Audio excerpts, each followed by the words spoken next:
오늘은 자녀 교육 중에 잠잠하는 지혜에 대해서 좀 배워보려고 그래요. 이 잠잠하는 지혜.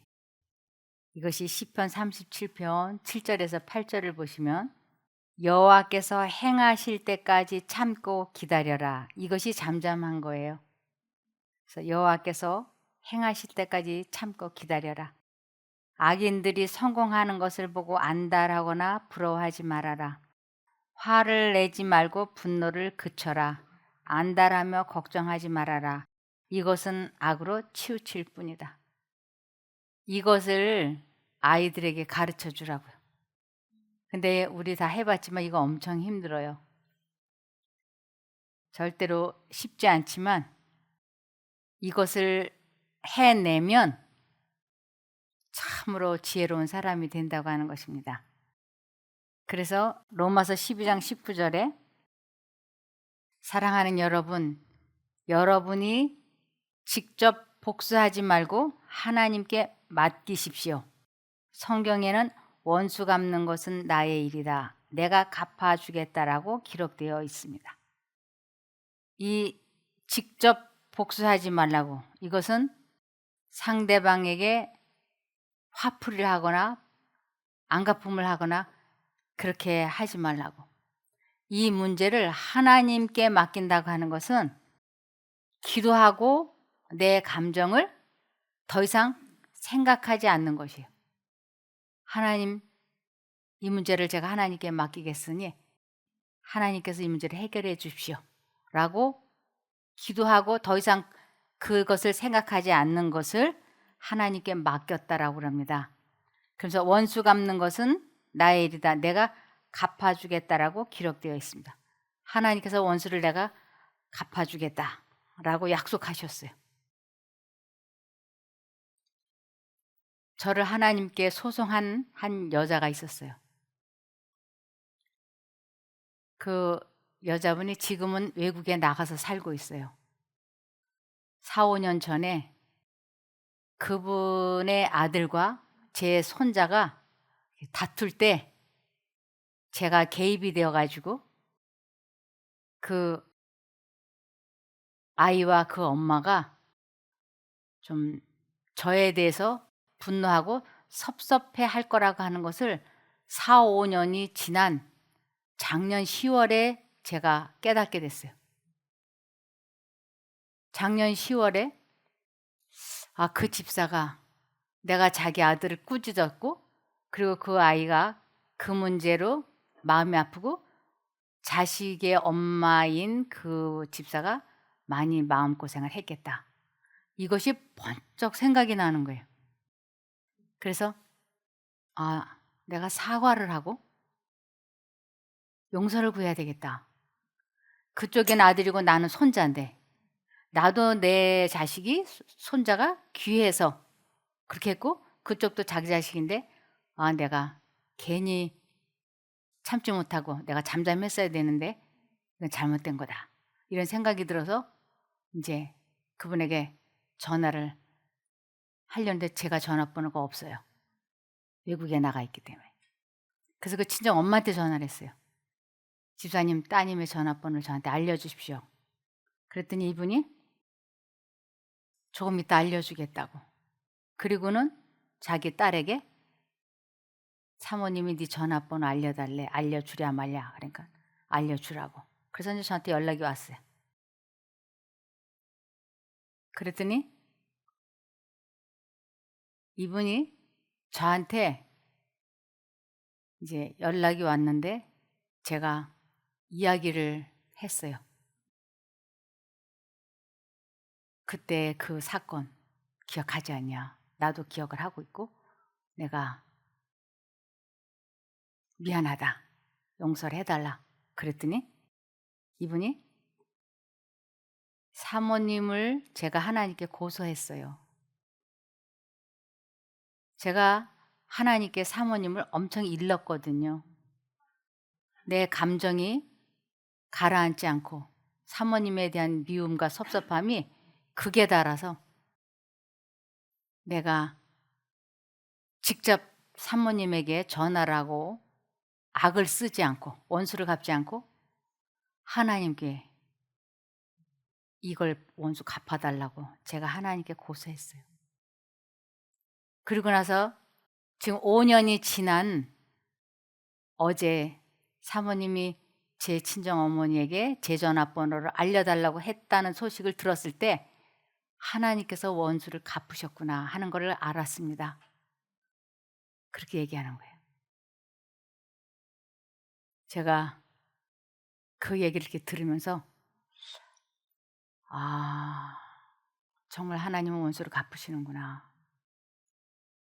그 원수를 갚는다고 하는 것은 저를 벌을 주거나 저를 채찍질을 하거나 혼내는 게 절대로 아니었어요.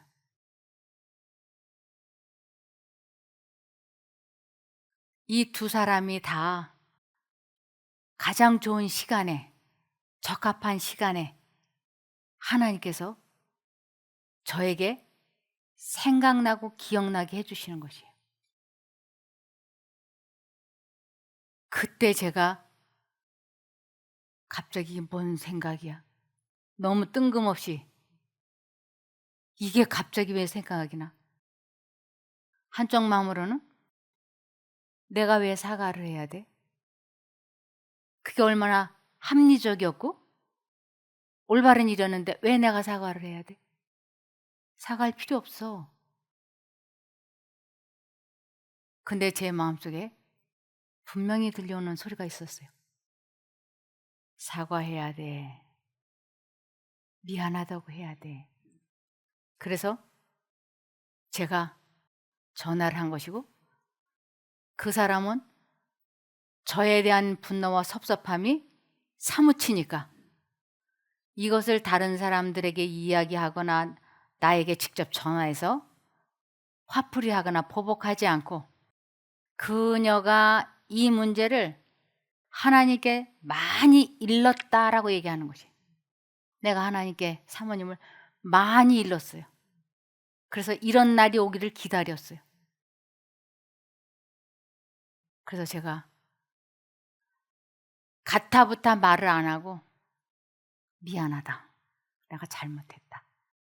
그랬더니 이제 자기 마음이 풀어졌다고. 이제 됐다는 거예요. 그때서야 제가 이 성경절이 확실하게 이해가 되었어요. 사랑하는 여러분, 여러분이 직접 복수하지 말고 하나님께 맡기십시오. 성경에는 원수 갚는 것은 나의 일이다. 내가 갚아주겠다라고 기록되어 있습니다. 하나님께서는 그녀의 원수를 갚아주기 위해서 나를 회개시키시는 거예요. 그래서 사단의 손에 있는 사람들을 회개시키셔서 하나님께로 돌아오게 하고 사람들의 마음을 이렇게 돌려서 관계를 회복시키시고 이런 일을 하나님의 시간대에 하나님께서 해주시더라고요. 제가 그 여자분이 얼마나 저를 하나님께 고소를 했는지 하나님께서 몇 년이 지난 후에 둘 다에게 가장 좋은 적절한 시간에 생각을 넣어주시는 것이. 용서를 구해야 돼. 사과를 해야 돼. 그래서 내가 복수하고 싶을 때, 내가 화풀이하고 싶을 때, 화날 때 잠잠해야 되는구나.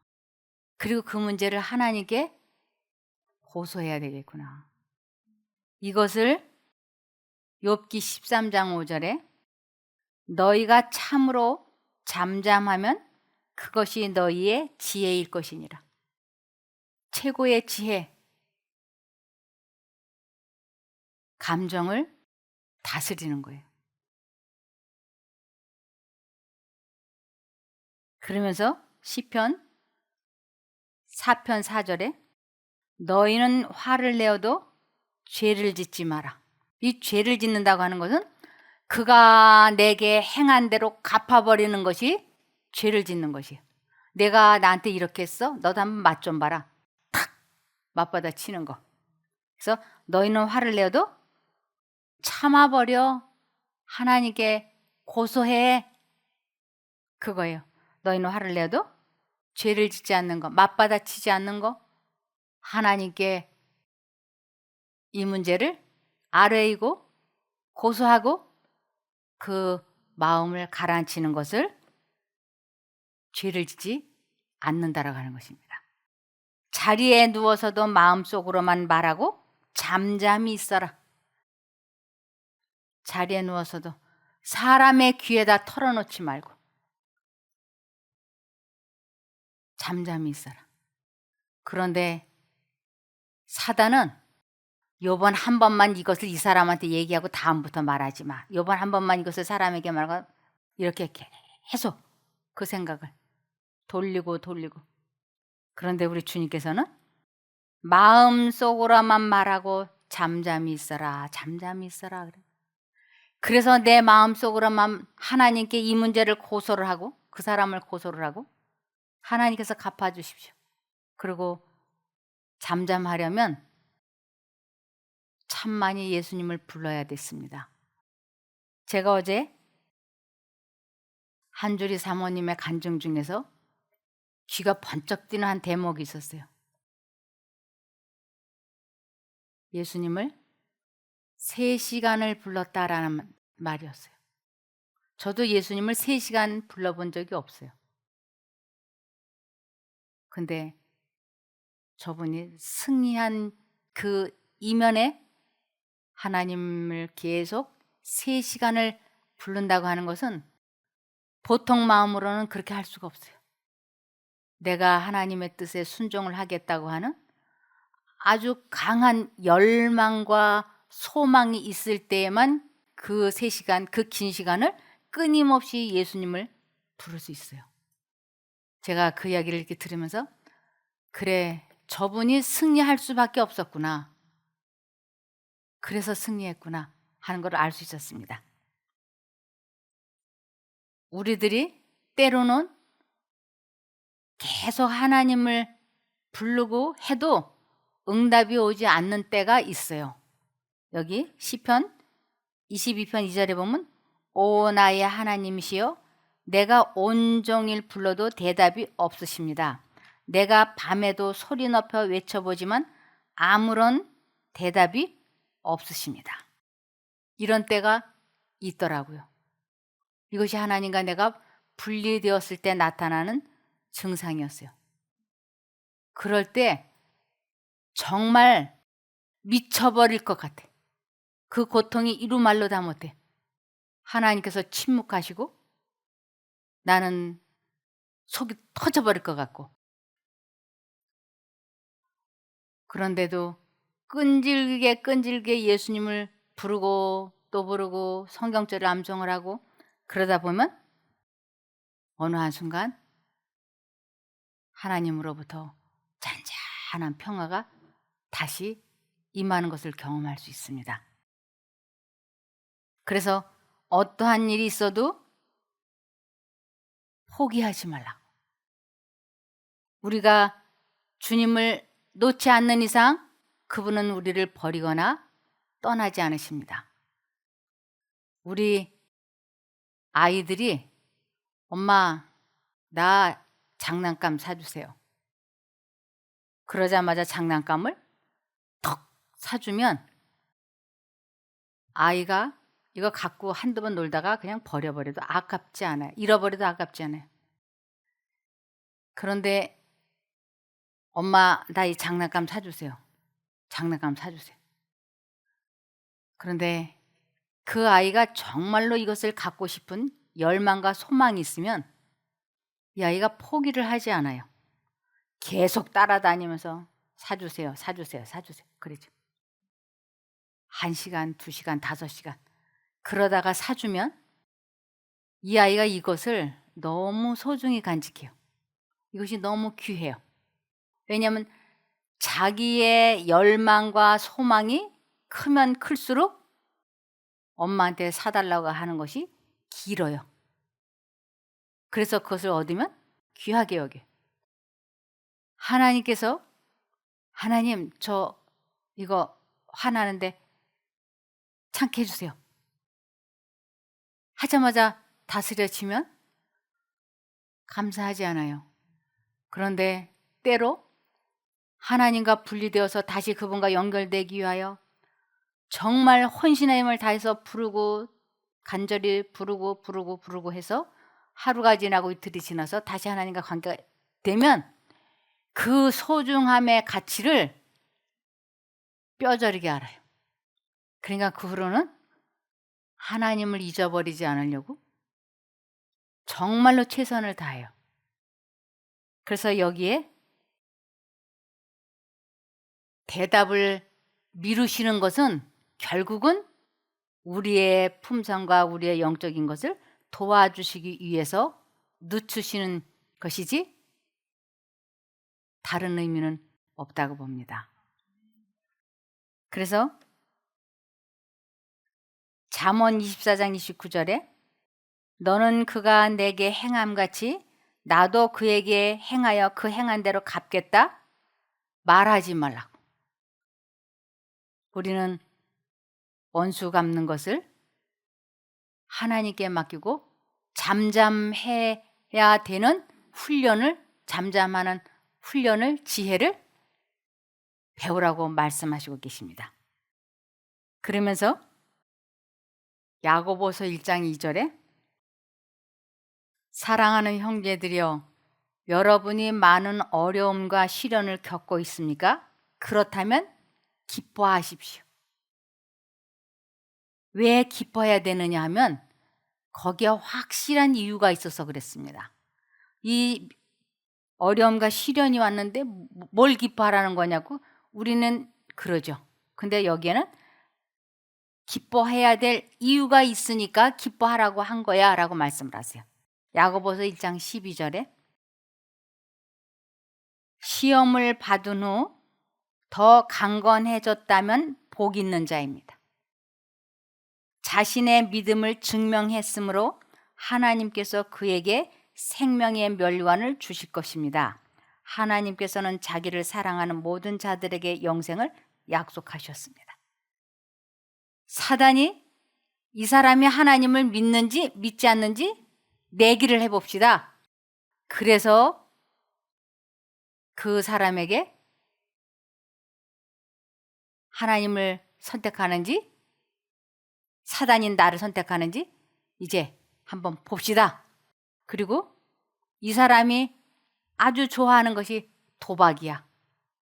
그러면 지금 이 사람이 도박을 끊은 지 1년이 됐지만 이 사람이 다시 도박을 한다면 나를 사랑하는 것이고 하나님을 사랑하지 않는 것입니다.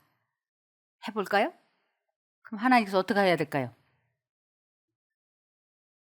허락을 할 수밖에 없는 거예요. 그래, 좋다, 해봐라. 그러면 한 사람을 죄를 짓게 하기 위하여, 이 시험이라고 하는 건 죄를 짓게 하는 거거든요. 한 사람을 죄를 짓게 하기 위하여 사단은 한 군대를 파견한다 그랬어요. 근데 이 한 군대의 숫자가 3,000명에서 5,000명이에요. 이 한 사람을 죄를 짓게 하기 위해서 이 환경과 여건을 그 악령들이 다 조성하는 거예요. 그래서 이 사람이 그 도박에 관계되는 영상이 떠오르는 시간에 핸드폰을 보게끔 다 그리로 몰려가고, 그래서 드디어 여러 사람을 동원을 해서 이 사람이 도박을 할 수밖에 없는 코너로 몰아넣는 거예요. 그리고 이제 친구들이 아주 자연스럽게 홍길동 오늘 어느 곳에서 한판 있는데 가자, 이렇게 아주 자연스럽게. 이때 이 사람의 이제 마음에 결정을 해야 돼. 사단은 아주 강력하게 이 사람이 도박을 할 수밖에 없는 생각을 주입시키는 거예요. 그냥 가가지고 구경만 해. 하기는 뭐를 해. 그냥 가서 구경만 해. 그 분위기가 어떤가 좀 봐. 아니야. 그 자리에 가면 틀림없이 도박을 하게 되고 과거와 같은 일이 또 똑같은 것이 반복될 거야. 가면 안 돼. 하나님의 음성이 분명히 들어와요. 아니, 그냥 가서 한 번만 보고 와. 한 번만 보고 와. 딱 한 번이야. 가면 안 돼. 딱 한 번이야. 가지 마. 다시 한번 쐐기를 탁 박는 거예요. 그냥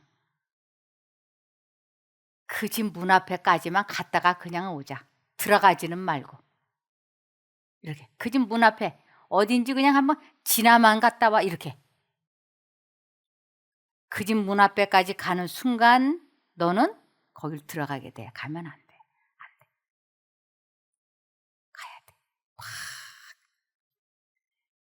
이것을 시험에 든다 그랬는데 내가 아니야. 이 도박장 근처도 얼씬하면 안 돼. 이제 더 이상 안 갈 거야. 라고 뜻을 딱 정하는 거, 결심하는 거, 이것을 내가 죽었다라고 얘기를 해요. 이것을 자아를 부인했다. 자아 희생을 했다. 이것을 내가 십자가를 졌다. 이렇게 얘기하는 것이에요. 그래서 내가 이쪽을 완전히 포기하게 될 때 나는 승리를 하는 거예요. 그때 하나님 도와주세요 하고 기도를 해서 그 도박하고 싶은 생각과 감정과 열망에서 해방이 딱 되는 것을 체험하는 것을 하나님을 믿는다. 하나님을 보았다. 하나님을 사랑한다. 하나님을 안다. 이렇게 여러 가지로 설명을 하고 있어요. 사망에서 생명의 나라로 옮겼다. 이렇게. 그럴 때 승리를 하고 나면 그것이 시험을 받은 후 더 강건해졌다면 복 있는 사람입니다. 더 강건해졌다고 하는 것은 그 시험에서 한번 빠져나오면 그만큼 영적으로 성장해진 것을 더 강건해졌다라고 그래요. 그런 사람이 뭐가 있다고요? 복이 있다라고 하는 건 이런 사람이 영생을 구원을 얻는다 이런 뜻이에요. 성경에서 말하는 복이란 영생을 의미하는 것이에요. 그러면서 자신의 믿음을 증명했으므로 하나님을 믿는 것을, 하나님을 선택한 것을 내가 그 도박장에 안 가고 승리하는 것을 나의 믿음을 증명했다라고 하는 것이에요. 그래서 자신의 믿음을 증명했으므로 하나님께서 그에게 생명의 면류관을 주실 것입니다. 그러니까 자기 자신과의 싸움에서 승리하는 것을 나의 믿음을 증명했다. 이렇게 하는 것이에요. 그러면서 하나님께서는 자기를 사랑하는 모든 자들에게 영생을 약속하셨습니다. 하나님을 사랑하는 자, 이것은 하나님을 믿는 자라는 뜻이에요. 이런 사람들에게 생명의 면류관을 주시겠다고 약속하신 것이에요. 그래서 하나님을 미워하는 자, 이것은 하나님을 믿지 않는 자라는 뜻이에요. 그러니까 우리들에게 어려움이 찾아오면 기뻐하라는 것은 내가 이 시험에서 벗어나기만 하면 나는 영적으로 더 강건해지고 그러므로 인해서 하나님과 더 가까워지고 구원이 한 발짝 더 앞서가니까 시험이 오면 기뻐할 수 있는 것이에요. 그런데 반대로 이번 한 번만 도박장 가고 내일부터 가지 말자 하고 도박을 선택해 버렸어요. 이러면 지금까지 말한 모든 것에 반대가 되잖아요. 그러니까 시험이 오면 이 사람은 두려워요, 안 두려워요? 두려워. 왜? 백발백중 넘어갈 거니까. 그러니까 우리는 시험이 올 때 기뻐하려면 어떻게 해서든지 승리를 해야 하는 것입니다. 그래서 로마서 5장 3절과 4절에 우리는 어떤 어려운 문제와 공경에 처했을 때도 그것들이 가져다 줄 좋은 결과를 생각하며 기뻐할 수 있습니다. 내가 이기기만 하면 어떻게 될 거니까?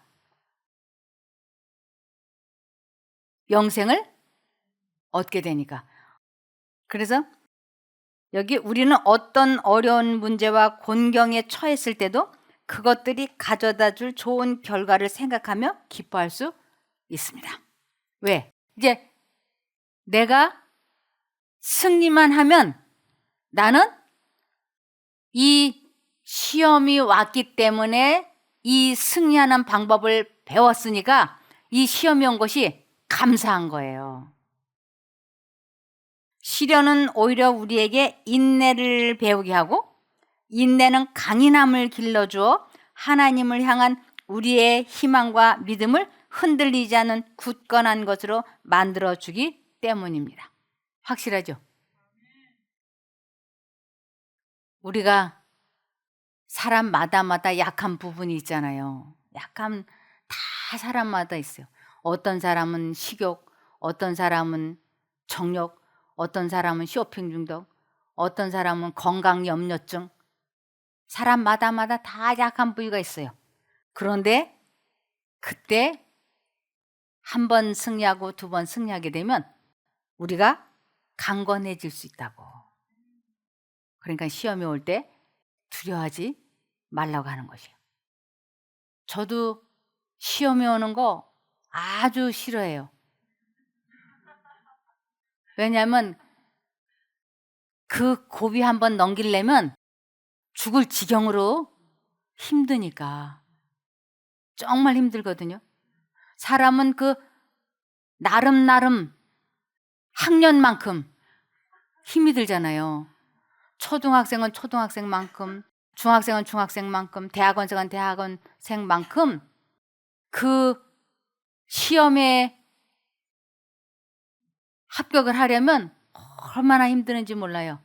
그런데 그 과정을 겪지 않으면 품성이 변화되지 않으니까, 강건해지지 않으니까 하나님께서는 어쩔 수 없이 우리들을 풀무불 속에도 들여보내야 되고 연마기 속에도 들여보내야지 될 수밖에 없는 거예요. 그러나 거기에서 하나님을 의지하여 승리하면 우리는 생명의 면류관을 얻을 것이 확실하니까 어찌됐든 통과해야 됩니다. 그래서 시편 40편 1절에서 3절을 보시면 그 어떤 일이 벌어져도 오직 여호와께만 희망을 두었더니 오직 주께서 도와주시리라. 그 어떤 일이 벌어져도 오직 여호와께만 희망을 두었더니 누가 뭐라 그래도 하나님만 의지하는 것이에요. 그랬더니 오직 주께서 도와주시리라. 기다리고 기다렸더니 살려달라 울부짖는 이 목소리 들어주셨네. 몸소 주께서 도와주셨네. 나는 무시무시한 구덩이에 빠져 있었지. 진흙탕에 빠져 어찌할 줄을 모르고 있었지. 그런데 주께서 나를 거기서 꺼내 든든한 바위 위에 올려놓아 주셨지. 이리하여 나는 아무런 걱정 없이 나아가겠네. 새로운 노래로 주님을 찬미하게 하시니 우리 하나님께 찬송을 올리게 하시니 수많은 사람들이 그 노래소리 듣고 두려운 마음으로 여호와를 의지하리라. 다른 사람들이 담배 피우는 것만 보면 3년 전에 5년 전에 담배 끊은 사람도 기분 나빠갖고 지금 짜증이 나 있는데 앞에서 담배를 피우면 그 담배 냄새가 구수하게 느껴지기 시작을 해요. 그러면서 저 담배를 피우고 싶다는 생각을 자기가 하는 게 아니고 사단이 넣어주는 것이 5년 전에 끊은 담배를 다시 피우게 하기 위하여 그 구수한 냄새가 과거에는 역겹던 그 냄새가 구수하게 그래서 그 담배 하나만 달라고 피우고 싶은 생각이 번개같이 들어와요. 그런데 하나님의 음성은 안 돼. 5년을 끊었는데 안 돼. 그런데 이때 내가 어느 쪽인가를 이제 선택을 해야 되는데, 특별히 언제 예수님을 불러야 되냐면 내가 흥분되어 있을 때는 하나님의 음성이 거의 안 들리는 것 같아요. 내가 흥분되어 있을 때는, 화가 나 있을 때는 하나님의 음성이 안 들리는 것 같아. 이쪽 음성만 크게 들려. 그래서 안 되는데 안 되는데 하는 하나님의 그 강력한 호소가 아주 희미하게 들리고, 한 대만 피워야 돼, 이번 한 대만, 그리고 내일부터 끊어. 그 생각이 강력하게 들어와서 막 갈팡질팡 했다가 에이, 한 대 피워버리자 라고 뜻을 정하는 순간 말 그대로 나가는 거예요. 나 그 담배 한 대만 줘. 그리고 그 담배를 한 대 피우잖아요. 그러면 나는 담배를 안 피워서 모르는데 그 담배를 피우면 막 쾌락이 느껴진대요. 쾌감. 아주 그렇게 좋대. 그리고는 그 담배 피운 그 쾌감이 굉장해서 그 후로는 이 담배를 못 끊는다는 거예요. 그래서 담배를 끊었다가 다시 피우게 되면 하루에 한 갑 피우던 사람이 그다음부터는 두 갑, 세 갑으로 늘어난대. 그래서 나중 형편이 처음보다 더 나쁘다고 하는 것이 이렇게 되는 것이에요. 그러므로 매 순간마다 마음을 다하고 뜻을 다하여 하나님을 부르지 않으면 우리는 다시 언제든지 원위치 될 수 있는 것이에요. 이 세상 모든 사람이 다. 그런데 이 기가 막힐 웅덩이와 수렁에서 건짐을 받고 이제 다른 사람들에게 새 노래로 주님을 찬미하게 한다. 이 새 노래로 주님을 찬미한다는 것은 하나님의 능력으로 내 자신과의 싸움에서 이긴 경험담을 말하는 것을 새 노래로 하나님을 찬미한다라고 하는 것이에요. 어제 우리 한주리 사모님이 그렇게 했죠. 그렇게 될 때 수많은 사람들이 그 노래소리를 듣고 하나님을, 여호와를 의지하리라. 그래서 이보다 더 좋은 전도 방법은 없는 거예요. 그러므로 하나님께서는 이사야 43장 21절에 이 백성은 내가 나를 위하여 지었나니 나의 찬송을 부르게 하려 함이니라. 나의 찬송. 하나님이 내 영혼을 위하여 행하신 이 놀라운 일을 다른 사람들에게 말하는 것을 나의 찬송, 새 노래를 부른다라고 하는 것입니다. 그래서 내가 나를 위하여 지었나니 이건 새롭게 창조된 것을 의미하는 것이에요. 그래서 보라, 이전 것은 지나갔으니 이제 새 것이 되었도다. 우리 모두는 새 노래를 부르기 위하여 제일 먼저 배워야 하는 것이 잠잠하는 것을 배워야 된다고요. 그래서 내 마음에 원한이 사무칠 때, 분노가 사무칠 때 하나님께 그 사람을 고소하십시오. 사람에게 고소하지 마시고 하나님께 고소하십시오. 하나님, 제 아내가 이러고 저러고 해서 내가 못 살겠어요. 하나님, 저 여자 때문에 내가 명이 짧아질 것 같아요. 저 여자 좀 혼내주세요 하고 고소하세요.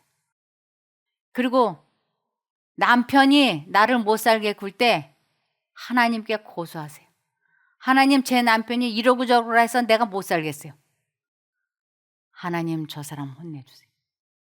그리고 내가 그를 보복하지 아니하고 하나님께 맡길 때 하나님께서 두 사람에게 가장 좋은 시간대에 아내의 마음을, 남편의 마음을 어루만지시고 회개시키셔서 둘이 화해하게 해주시는 것을 내가 원수를 갚아준다라고 하는 것입니다.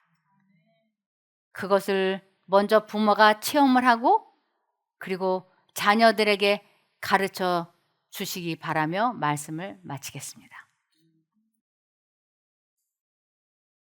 하늘에 계신 아버지 하나님, 저희 모두가 분노 조절 장애인 것을 사실 모르고 살았습니다. 저희는 별로 분노 조절 장애가 중요하지 않다고 생각했습니다. 그러나 이제 보니 저희는 분노 조절 장애인입니다. 아무리 마음을 다스려 보고 싶어도 다스리지 못하고 기어코 폭발하곤 하였습니다. 그러나 이제는 모든 것을 하나님께 아뢰이며 하나님께서 주시는 능력으로 잠잠하기를 소원합니다. 어떤 일이 일어나도 하나님 앞에 마음속으로 말씀을 드리고 불편한 것을 사람의 귀에는 털어놓지 않기를 소원합니다. 매 순간마다 주님을 의지하여 주님께서 주시는 은혜로 승리하는 생애로 변화될 수 있게 도와주시기를 예수님 이름으로 기도합니다. 아멘. 감사합니다.